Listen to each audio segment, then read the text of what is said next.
सदगुरु माता सुदीक्षा सुविंदर हरदेव जी महाराज जी की जय। तो ही मोई मोही तो ही अंतर कैसा, सदगुरु बाबा हरदेव जी हमें समझाते रहे कि ऐसे हम प्रभु परमात्मा निरंकार दातार में भक्ति में लीन हो जाएं कि पता ही न चले।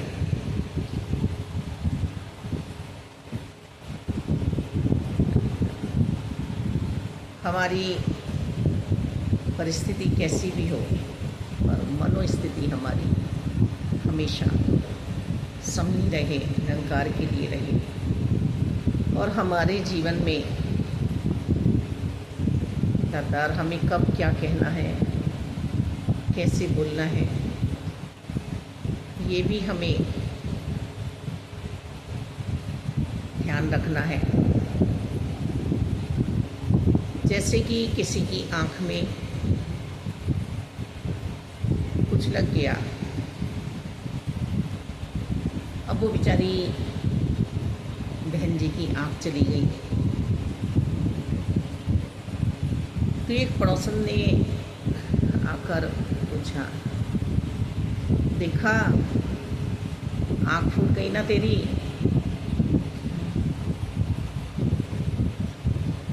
अब तो तू काणी हो गई ना।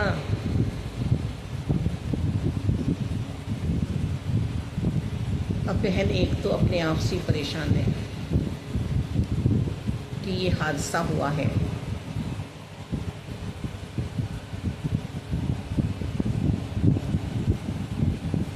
और एक बहन जी देखने आई तो उन्होंने कहा, अरे अरे ये बहुत बुरा हादसा आपके साथ हुआ है, और बताइए रोशनी ही चली गई आपकी। दोनों ने उसी स्थिति में बहन को देखने का मन बनाया, पर बात करने का जो स्टाइल था वो दोनों का अलग था। तो ये मैनर्स जिसको हम कहते हैं, सभ्यता, ये भी हमारे अंतर्करण में समाई होनी चाहिए कि किस तरह से हम परिस्थिति को देख के, स्थिति को देख के हम बोलें। किसी की हमें कोई बात पता चली या उसी बहन ने बताई तो हमने 4 बंदों में शोर मचा के कह दिया, यानी कि 20 लोगों को और पता चल गई। और एक मन ऐसा जिसे पता चला उसने अपने ही अंदर डाल लिया। तो हमें किस प्रकार आगे चलना है, और ये भी हमें मालूम है कि अब कभी भी पहाड़ से नहीं टकराते हैं। हमारे रास्ते में छोटे छोटे जो कींकड़ पत्थर आते हैं ना, जो रास्ते में पड़े रहते हैं, उन्हीं से हम ठोकर खाते हैं। तो हमें किस तरह का अपना व्यवहार बनाना है।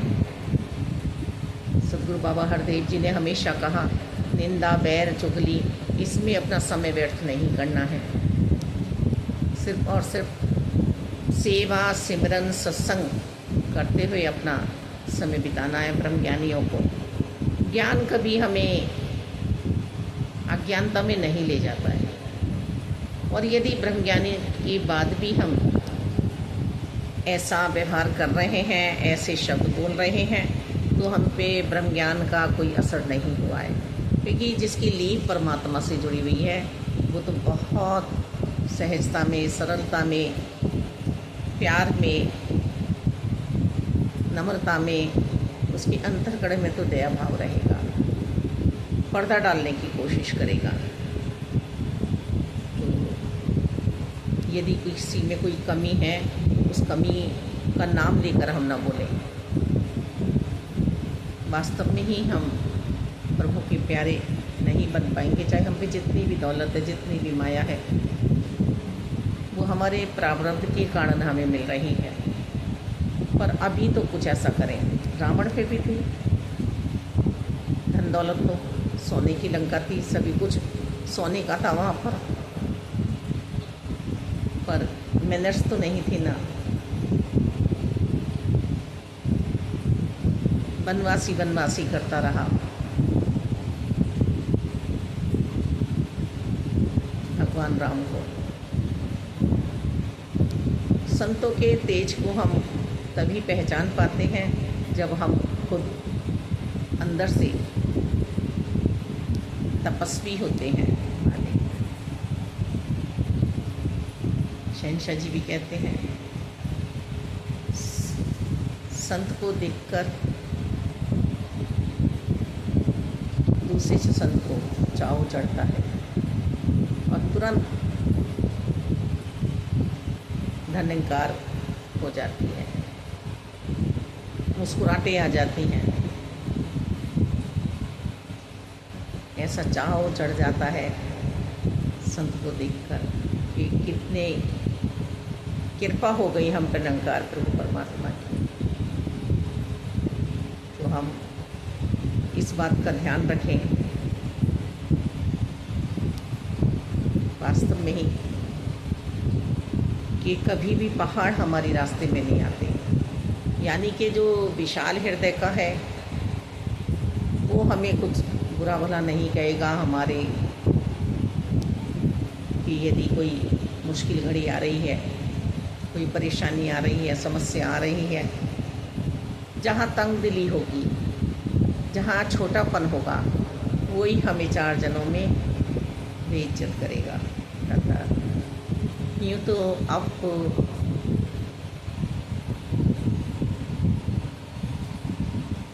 और डाउन चलता ही रहता है, अपयश जीवन में आते ही रहते हैं, पर मुझे कैसा व्यवहार करना है, बस पर ये ध्यान रखना है, ये ध्यान रखना है। इंसान मान अपमान, लाभ हानि,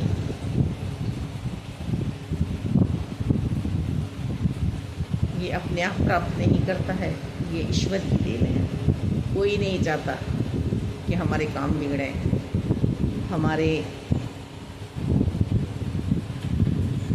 ये ऐसी विपदा आए। ये सब प्रभु के हाथ बात है, इनकी रजा में रहना आ जाए। वो बात भी हम सुनते चले आ रहे हैं कि बच्चे फेल हो गए तब भी दुपट्टा पहनाया, कि ये भी तो इनकी कृपा से ही हो गया है। अभी तक पास हो रहे थे तब भी इनकी कृपा से ही पास हो रहे थे, और फिर वो बच्चे आगे जाकर गुरुदर पर सेवाओं में ऊंचाइयाँ पा गए। रहमत करो, कृपा करो, बस मेरी मन की स्थिति मेरी परिस्थिति पे निर्भर ना हो। आपका जैसा ध्यान है सद्गुरु माता जी, ऐसा जीवन बन जाए, अंत सांसों तक ये श्रृंगार बना रहे, सत्संग का, सिमरन का, सेवाओं का। धन्यवाद जी।